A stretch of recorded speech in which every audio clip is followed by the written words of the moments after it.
So this is a series explaining all the different elements of the Happy Healthy You book and how you can take this information and implement it into your everyday life to improve your health and well-being. And so far we've talked about the philosophy of our bodies and how the body works, how the body's either in a state of degeneration or regeneration and balance, and how that applies to you. And then what is that very deliberate process of degeneration, how the body works through the systems to develop the symptoms that you may be suffering from. So have a look at those videos before moving forward into this one, where we're going to talk about the 4 pillars of health. And ideally, when we get that balance of these 4 pillars together, the most important things that you can do for your health, when we get them right, that your body will be put into a state of either balance or regeneration, and you can step back in time and regenerate your health, and a lot of, if not all of your body symptoms will disappear, and you'll start to be able to lead a happy and healthy life. So I'm going to break this into 4 areas because of these 4 pillars. And those 4 pillars are sleep, it's diet, it's movement, how we move our bodies, and it's mindfulness. And each of those areas really does need an explanation on their own because they are so important. Of course, all of this is in the book, but if you're someone that likes the nice combination of video and the written text, then these videos are for you as well. So the first one is sleep, and sleep has become quite a popular term in the health press recently.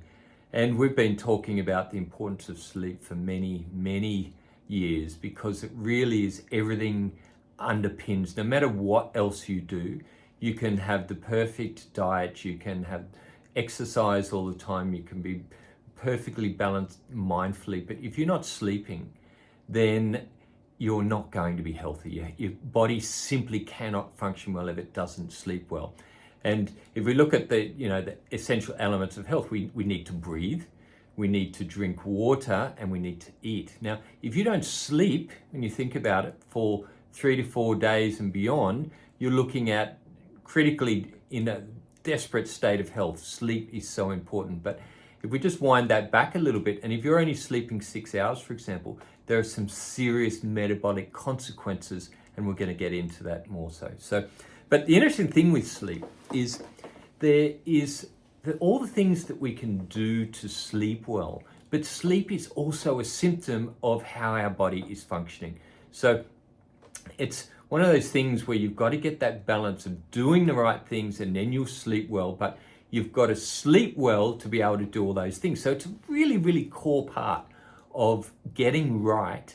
And I know myself, every single thing that I do for my health and well-being is geared towards getting a great night's sleep. And when I do, I feel so much better, of course, but I'm so happy in myself that I was able to achieve a good night's sleep. And I measure that through different biometrics because it means I've done the right things. And I use the quality of my sleep as a tool, as a diagnostic tool, to make sure that I am doing the right things. And even there's certain foods that I might eat that may be even considered healthy that might throw my sleep out. For example, and even the time that we eat, if we eat late, then that's a big problem in terms of disrupting our sleep. So what does sleep actually do? Well, sleep is the time when our body heals itself. If you do all the right things to begin with. And there's a system called our glymphatic system, which is similar to our lymphatic system, but it's called the glymphatic system. And what it is, it's a system that cleans our brain and our cerebrospinal fluid.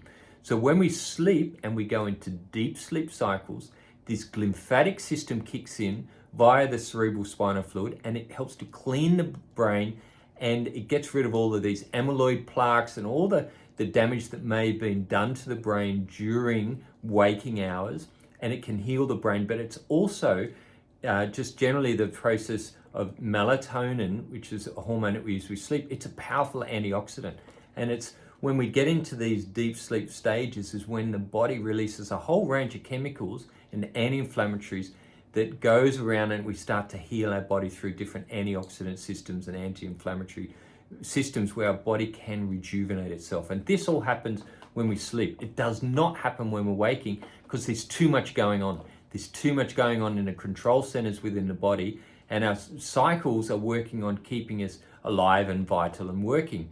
But when we lay down to sleep, that's when the body can heal itself. So that's why it's so important. And when we don't, and here's another example, if you're only getting 4 hours sleep, essentially the next day, your body will go into a pre-diabetic state. So your levels of insulin sensitivity drop by 50% or more. So it's really, really important. Imagine if you don't sleep for 7 days. Let's say you've got young children, or you're chronically insomniac, or you may be getting 8 hours sleep, but you're not getting deep sleep. Then your body goes into this pre-diabetic state. And if you think back to the previous videos and information, this is affecting our body cycles. And when the body cycles go out, a whole range of symptoms develop. So that sleep, getting that good quality, deep sleep. And when I say that, what we're looking at is a combination of around 3 to 4 hours of deep sleep and REM sleep. So REM is when we're dreaming. That is actually a process that's really important. If you can get 3 to 4 hours every night, your body will be healing itself. But if it's less than that, then that's a problem. You're not going to be healing. Now, to caveat that, it's not always accurate, some of these sleep tracking devices and so forth. There's some that are more accurate, and you can decide how deep you go into this. But I would suggest that you really look at it, because if you don't get anything else right, but you really focus on your sleep, then that's probably the biggest thing that you can do for your health and well-being. But as I said, you've got to do the other things right to make sure you sleep well. So it's a really chicken and egg situation. You have to do it all. And that's why it's very much what we're talking about is this holistic nature of helping our body and treating our body as such. So sleep's just so important. If we don't sleep, we die essentially, and we really need to focus on that deep quality sleep so the body can heal itself. So how do we do that? So as I said, in those pillars that we're working on, the other pillars of diet, body movement, and mindfulness, you've got to get them right. And we'll talk more about them in the subsequent videos.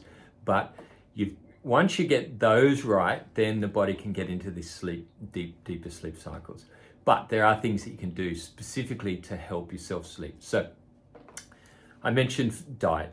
Now, a lot of our diets are over-processed. There's too many chemicals in there, and they aggravate our nervous system. So eating a really unprocessed diet is really, really important to allow our nervous system to be balanced and calm and to sleep properly.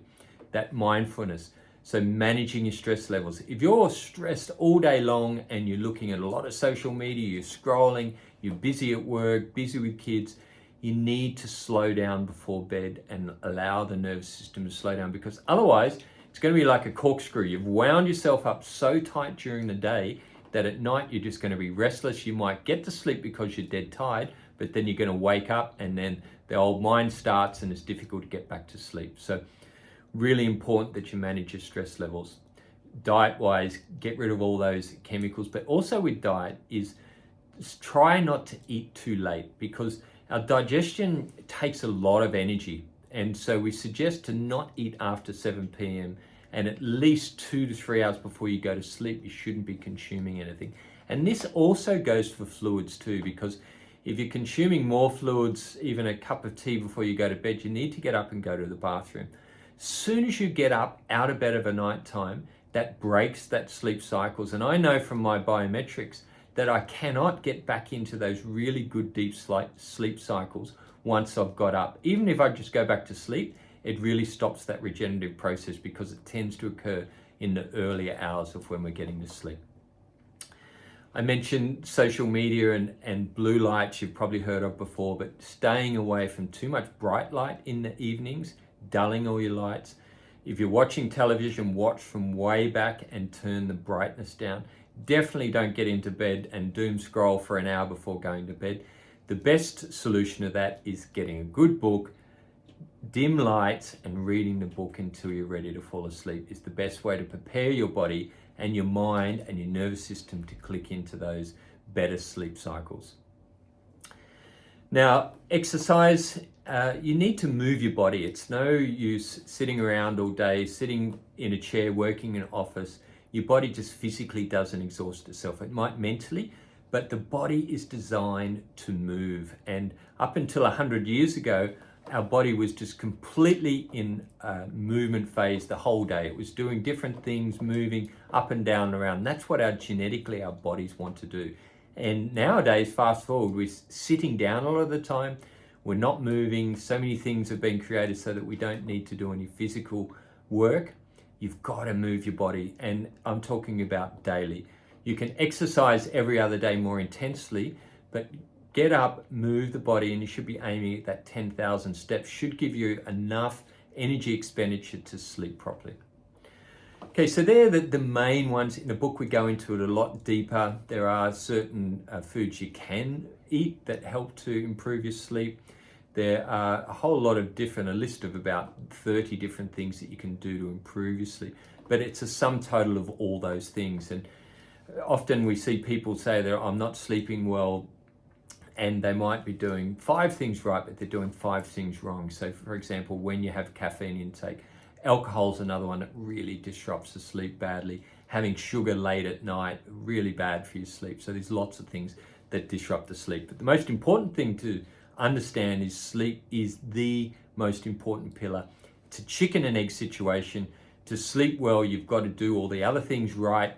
And it's part of, and then to feel better, to do those other things right, you've got to be sleeping well. But you know, if you're not sleeping, then your health is definitely in a degenerative situation. So hope that makes sense, and let me know if you've got any questions and I'll be happy to answer them.